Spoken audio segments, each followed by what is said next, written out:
नमस्कार दोस्तों। आज इस घटना की कहानी आप लोगों के सामने लेकर आ गया हूँ मैं। ये घटना किसी एक या दो व्यक्ति के साथ नहीं, बल्कि बड़े खतरनाक और डरावने तरीके से पूरे के पूरे परिवार के साथ घटी थी। अभी से ठीक 10 साल पहले दिल्ली में एक साधारण सा खुशहाल परिवार रहता था। इस परिवार के लोग ज़्यादा एक दूसरे के लिए समय नहीं निकाल पाते थे। ये एक जॉइंट फैमिली थी और परिवार में ढेर सारे लोग थे। इनकी दिल्ली में एक बहुत बड़ी कोठी थी। अब सोच लो, कोठी वाले लोग हैं तो काम धंधा भी बहुत करते थे।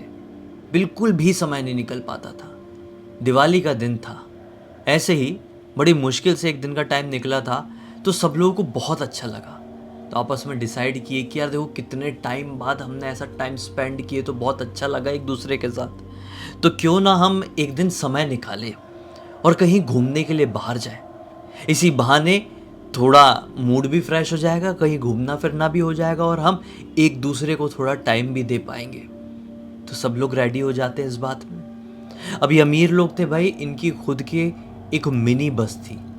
ये पूरे पूरे परिवार वाले लोग इस बस में फिट हो जाते थे। लगभग 20 या 25 लोगों का ये परिवार था। जी हाँ, और ये बस भी उतनी ही सीटर थी। इनके पास एक ड्राइवर था और बस का एक हेल्पर बॉय था, जिसे कंडक्टर कह सकते हैं। जी हाँ, नॉर्मल भाषा में कंडक्टर कहेंगे। ऐसा मतलब कहीं पे भी ट्रिप में जाते थे, वैसे तो काफ़ी समय से गए नहीं थे, लेकिन ड्राइवर और अपने हेल्पर बॉय को ज़रूर लेकर जाते थे, क्योंकि इनके अलावा कौन और गाड़ी चलाएगा भाई। बड़े लोग हैं, इतना किसी के पास टाइम नहीं, और टाइम है भी तो क्या अभी गाड़ी चलाते बैठेंगे क्या? ऐसा इन लोगों की थिंकिंग थी। ठीक है, बस ये लोग जिस डेट को डिसाइड किए थे, उस डेट को अपने ड्राइवर को और अपने हेल्पर बॉय को अपने घर पर बुलाते हैं, अपना सामान लोड करते हैं अपनी मिनी बस में और निकल पड़ते हैं हिमाचल प्रदेश की ट्रिप की तरफ। जी हाँ, दिल्ली से हिमाचल प्रदेश जाना था। हिमाचल प्रदेश मतलब सबसे पहले लोग कहाँ की ट्रिप मारते हैं? शिमला मनाली। ठीक है, दिल्ली से कोई बहुत भयंकर दूर भी नहीं है, लेकिन ठीक है, दूर है। लगभग नॉर्मल वे में भी कहें, और एक मतलब उस रोड से अननोन पर्सन वहाँ पे गाड़ी चला रहा है तो उसको 12-13 घंटे तो लग ही जाएंगे अंदाजन। ठीक है, तो ये लोग निकल पड़े रात के लगभग 9 बजे के आसपास अपने इस सफ़र पर। बढ़िया से ड्राइवर गाड़ी चला रहा है अपना, और ये टारगेट था कि सुबह सुबह 10 बजे तक पहुंच जाएंगे। सब लोग बैठे हुए अंताक्षरी खेल रहे हैं, बच्चे लोग अपना टाइम पास कर रहे हैं, बड़े बूढ़े लोग अपने जवानी की बातें शेयर कर रहे हैं। ढेर सारे लोग थे ना घर पे। ऐसे डिस्कस करते करते करते करते एक ऐसा टाइम आया कि बस थोड़ी लहराने लगी। तो घर के सब लोग घबरा गए कि अरे बस क्यों लहरा रही है। वो ड्राइवर के पास गए और बोले क्या हो गया भाई, ऐसा क्यों गाड़ी चला रहे हो? तो ड्राइवर बोलता है नहीं साहब, थोड़ी सी क्या एक नींद का झोंका आ गया था, झूठ क्यों बोलूँ। तो बस वाले बोलते हैं अरे अरे ऐसा मत करो, मतलब पूरे परिवार वाले बोलते हैं ऐसा मत करो, तुमको अगर नींद वूंद आ रही है तो एक काम करो, रुक जाते हैं अपन लोग, सो जाओ तुम, कोई दिक्कत वाली बात नहीं है। अपने घर के ही लोग हैं, छुट्टी अच्छी खासी अपने पास, अपन कर लेंगे ट्रैवल, कोई दिक्कत वाली बात नहीं है। चलो अभी तुम नेक्स्ट तुमको कोई भी रिजॉर्ट होटल कुछ भी मिलता है वहाँ पर अपनी बस रोक देना, सब लोग स्टे कर लेंगे, कोई दिक्कत वाली बात नहीं है। और ऐसा ही होता है, थोड़ी आगे जाके एक बढ़िया सा रिजॉर्ट मिल जाता है और पूरे के पूरे परिवार वालों के लिए रूम खाली था किस्मत से। ये लोग बढ़िया से वहाँ पर स्टे करते हैं। अगला दिन निकलता है और ये रिजॉर्ट में बहुत सारी हैपनिंग वाली चीज़ें थी, खाने पीने की भी ढेर सारी चीज़ें थी। तो यहीं पर ये लोग टाइम पास करने लगे, और टाइम पास करते करते कब लगभग शाम के 5 बज गए, इनको समझ में नहीं आया। बोले अरे यार ये तो लफड़ा हो गया यार, अभी वैसे भी हम दिल्ली से बहुत दूर नहीं आए थे और यहाँ पे फिर से शाम हो गई, लेकिन जाना तो है हिमाचल। चलो चलो चलो, बस में फिर से सब लोग सवार हो, यहाँ से चेकआउट मारते और निकलते हैं। यहाँ की बहुत इन्जॉयमेंट हो गई, एकदम बिल्कुल अनप्लान ट्रिप हो गई इस रिजॉर्ट की। सब अच्छा था अभी तक कुछ डरावना नहीं हुआ है, आगे समझ में आएगा।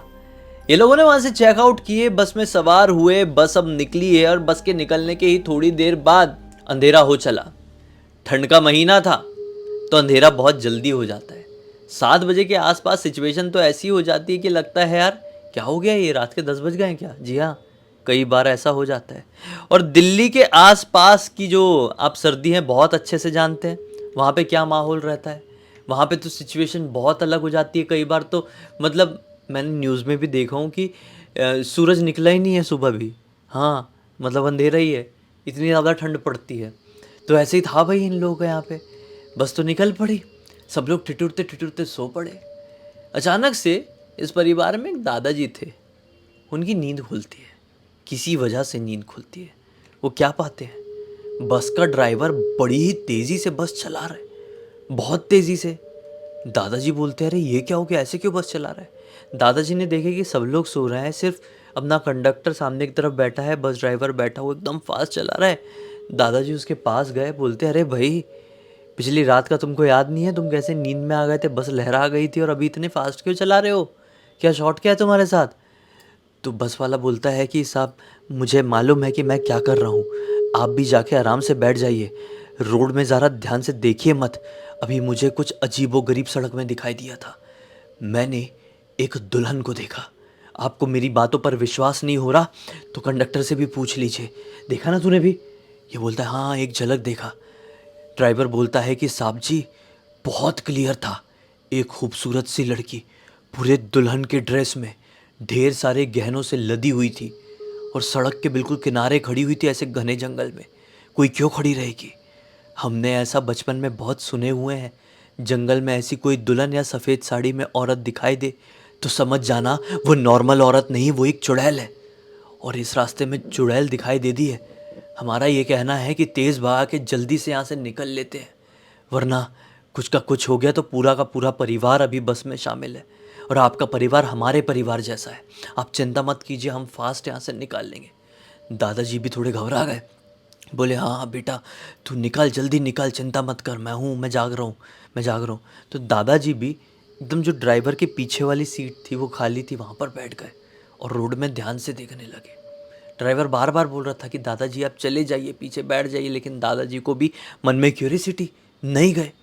थोड़ी देर बाद लिटरली रोड के बीचों बीच एक बहुत लंबी औरत दिखाई दी जो कि लाल रंग का गाउन जैसा कुछ पहनी हुई थी और लिटरली गाड़ी के यानी बस के फ्लैश लाइट से या हेडलाइट से क्लियर दिखा है, उसके पैर उल्टे थे। धूप जैसी सफ़ेद थी है इसलिए इतना क्लियर दिखा, उसके पैर लिटरली उल्टे थे और उसी वजह से ये बस पूरी लहरा गई। दादाजी ने क्लियर देखे, यहाँ पर ड्राइवर की कोई गलती नहीं थी, बस पूरी लहरा गई और जाके एक पेड़ में डाम से टकराई। किस्मत से सभी लोग बच गए, किसी को कुछ चोट नहीं आई। दादाजी को हाथ में थोड़ी सी मोच आई क्योंकि वो ऐसा पकड़े हुए थे और सबसे ज़्यादा उम्र के यही थे, तो इन्होंने बचाने के लिए सामने कुछ ऐसा पकड़ लिया तो ऐसा मोच आ गई। अब बस तो बंद पड़ गई यहाँ पे, बस चालू होने को हो ही नहीं और सभी लोग घबरा गए कि अरे क्या हो गया, क्या हो गया। दादाजी ने बोले अरे कोई इसको कुछ नहीं बोलेगा, मैंने देखो इसकी कोई गलती नहीं है, हमारा अब इस सुनसान सड़क में खड़े रहने का ज़्यादा फ़ायदा नहीं है, हमें जल्द से जल्द यहाँ से निकलना चाहिए, कैसे भी करके बस स्टार्ट करो। ड्राइवर साहब और एक दो लोग और इनके परिवार के जो गाड़ियों के बारे में जानते थे वो गाड़ी चालू करने में लगे हुए हैं, सुधारने में लगे हुए हैं, लेकिन कुछ भी ठीक नहीं हो रहा था। ये बस अपनी जगह से टस से मस होने का नाम नहीं ले रही थी। अरे टस से मस तब होगी ना जब ये चालू होगी, चालू ही नहीं हो रही थी। सभी लोग परेशान हैं, आधे घंटे यहाँ पर बीत चुके हैं, रात का वक्त हो रहा है, लगभग 12 बज रहे हैं और अभी ये लोग कहाँ पर हैं इनको किसी को भी अंदाज़ा नहीं है, क्योंकि ये सब के सब पहली बार इस रूट में जा रहे थे, मैप लगा के जा रहे थे। भैया हुआ क्या, अचानक से पीछे से किसी की बहुत गंदी चिल्लाने की आवाज़ सुनाई दी है, बहुत गंदी। अब देखो एक आवाज़ होती है इंसानों की जो कि किसी दर्द में चिल्लाएंगे, किसी का मज़ा लेने के लिए चिल्लाएंगे, और एक इंसान होती है इंसानों की ही, लेकिन वो बड़ी अजीबोगरीब तरीके से सुनाई देती है। और कई बार ये अजीबोगरीब आवाज़ें सचमुच में इंसानों की नहीं होती है, बल्कि ऐसी ताकतों की होती है, ऐसी शैतानी शक्तियों की होती है, आसान भाषा में कहूँ तो ऐसी भूत प्रेतों की होती है जो इंसान की नकल उतार रहे होते हैं और लोगों को अपने पास से अट्रैक्ट करने की कोशिश कर रहे होते हैं। इस परिवार में कुछ लोग ऐसे थे जिनके साथ जिंदगी में कभी ना कभी किसी ना किसी रूप में भूतिया घटना घटी हुई थी, तो वो लोग सतर्क थे और ये आवाज़ सुनकर सभी लोगों के दिल में एक सिहरन सी दौड़ जाती है कि नहीं, चीज़ें ठीक नहीं है, हमें जल्दी से यहाँ से हटना चाहिए, बस को छोड़ो। फटाफट सब लोग अपना अपना सामान उठाते हैं, ड्राइवर और कंडक्टर आगे चल रहे हैं और पूरे परिवार वाले पीछे। यहाँ से अब इनको निकलना है, इस सड़क से इनको बाहर जाना है किसी भी कंडीशन में, क्योंकि ये सड़क अब किसी भी मामले में सेफ नहीं लग रही है। कुछ तो नेगेटिविटी थी और ज़रूरत से ज़्यादा थी। थोड़ी आगे गए गए गए गए गए, किस्मत से इनको थोड़ी आगे जाने के बाद खाई ख़त्म हो गई थी। हाँ, एक नॉर्मल सा जंगल था राइट साइड में इनके, जैसे चल रहे हैं ना रोड में, इनके राइट साइड में इनको रोशनी दिखाई दी। तुरंत ड्राइवर बोलता है कि अरे साहब जी देखिए आगे तो रोशनी है, यानी कि पक्का कोई ना कोई गांव या घर है, हम लोग उस तरफ चलते हैं, कोई मदद ज़रूर कर देगा हमारी, और पैसे अगर थोड़ा दे देंगे तो कोई। तो पीछे से कोई कहता है कि अरे पैसों वाली बात नहीं है, हम लोग सही में किसी भी रूप में मदद कर देंगे, हमको आज रात के लिए कोई स्टे दे दे, यहाँ से हम बाहर बस निकल जाएं कैसे भी कंडीशन में। सब लोग उस लाइट की तरफ निकल चलते हैं। थोड़ी आगे जाने के बाद लगभग 15 मिनट चले थे, इनको वो लाइट का सोर्स दिखाई देता है। वो लाइट का सोर्स था एक बड़ा सा बंगला।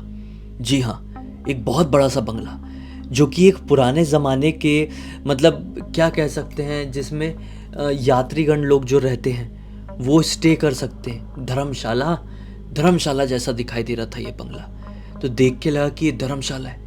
इतनी अच्छी चीज़ हमको कैसे दिखाई दे दी यार, हमने कभी सोचे भी नहीं थे। ये बात सभी के दिमाग में आई और सबसे आगे गया अपना बस का हेल्पर बॉय, जिसको हम शुरू से कंडक्टर कह रहे हैं। उसने दरवाज़ा खटखटाया। इस बंगले का दरवाज़ा खोला जाता है एक आदमी द्वारा। ये आदमी बड़ी बड़ी मूछें लिया हुआ था, एक पगड़ी लगाया हुआ था, धोती पहना है और पुराने ज़माने की चप्पल, जैसे खड़ाऊ होते ना, आप समझते होंगे पुराने ज़माने में ऋषि मुनि लोगों को पहने हुए दिखाया जाता था, ये वैसे वाले पहना हुआ है। सभी लोग इस व्यक्ति को देख के दंग हुए कि आज के ज़माने में ऐसे कपड़े। लेकिन छोड़ो, हमको क्या करना है, यह आदमी जंगल में इतना बड़ा घर बना के रह रहा है, तो इसके रहने के तौर तरीके होंगे, हमको बस मदद मिल जाए, ऐसा मन में सोचे सबने। और इस आदमी को कहे कि हम थोड़ा फंस गए, हमारी बस ख़राब हो गई है, छोटा सा एक्सीडेंट हो गया, हमारी बस अब चालू नहीं हो रही है, सड़क हमें कुछ ठीक नहीं लग रही थी, तो हमने सोचे कि आगे निकलते हैं, और आपका घर हमको दिखाई दिया, तो आज रात के लिए हम आपके इस घर में रुक सकते हैं। तो वो आदमी कहता है कि अरे आप ऐसा हाथ मत जोड़िए, आप सब बहुत बड़े लोग दिखाई दे रहे हैं, हम तो मामूली से लोग हैं, आप पहले अंदर आइए। सब लोग अंदर आते हैं। सब लोग खुश थे क्योंकि अंदर का जो माहौल था वो बहुत ही सूदिंग था, अच्छा माहौल था।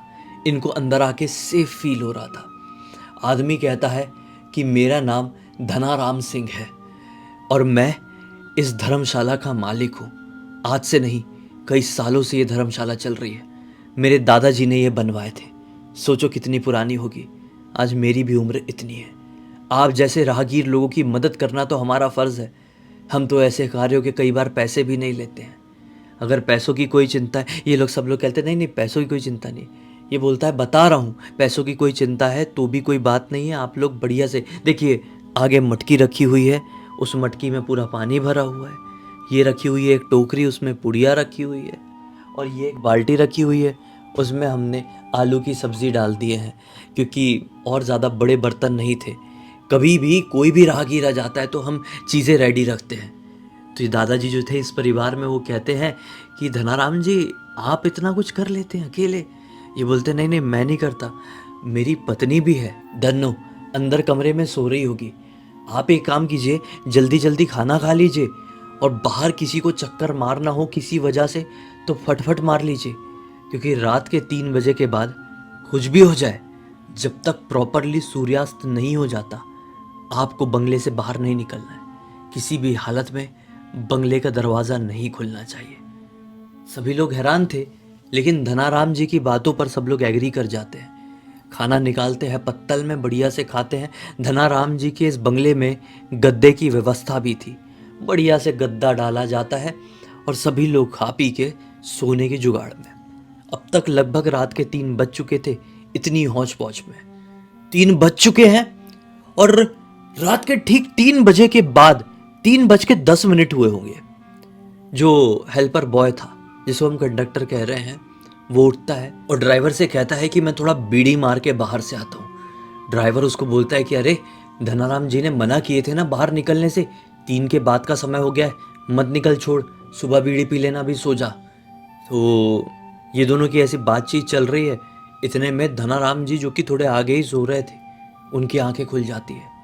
वो इस कंडक्टर को बहुत रोकने की कोशिश करते हैं, लेकिन वो बिल्कुल भी बात नहीं मानता है और इसका मेन दरवाज़ा खोल के बाहर निकल जाता है।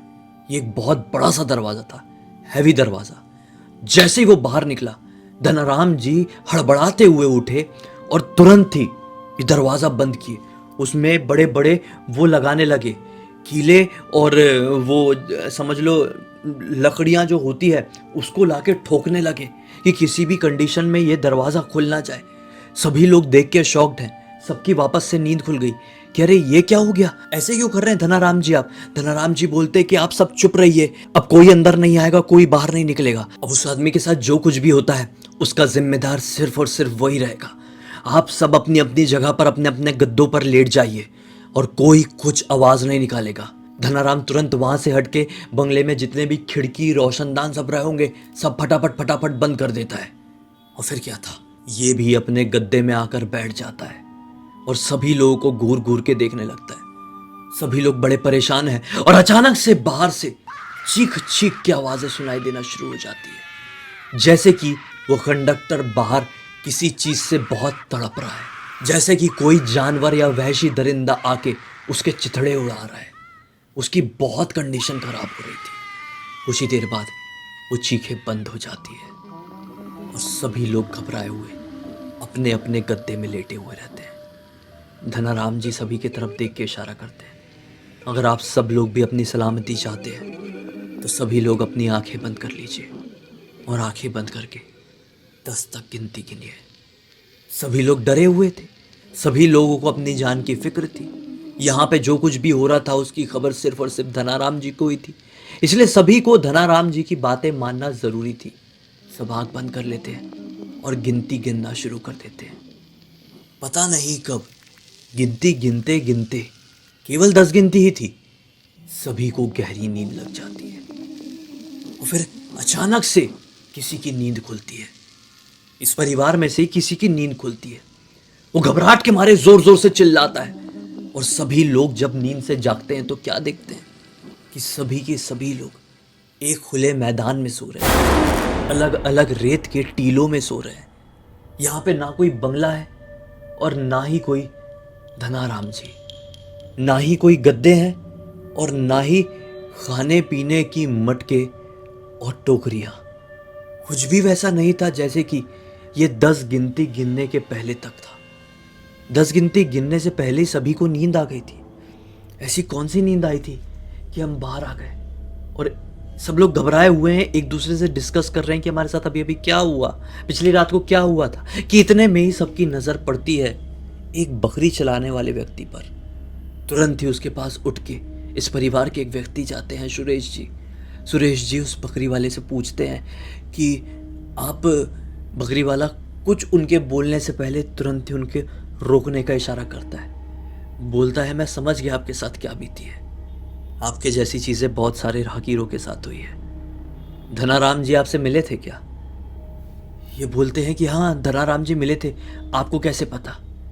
ज़रा आइए मेरे साथ। वो बकरी चराने वाला सुरेश जी को थोड़ी साइड में लेके जाता है।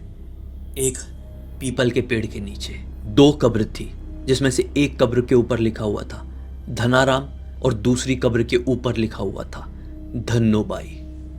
सुरेश जी की देख के हालत खराब हो जाती है। बकरी चराने वाला व्यक्ति बोलता है कि ये दोनों की मृत्यु आज से कई साल पहले हो चुकी है।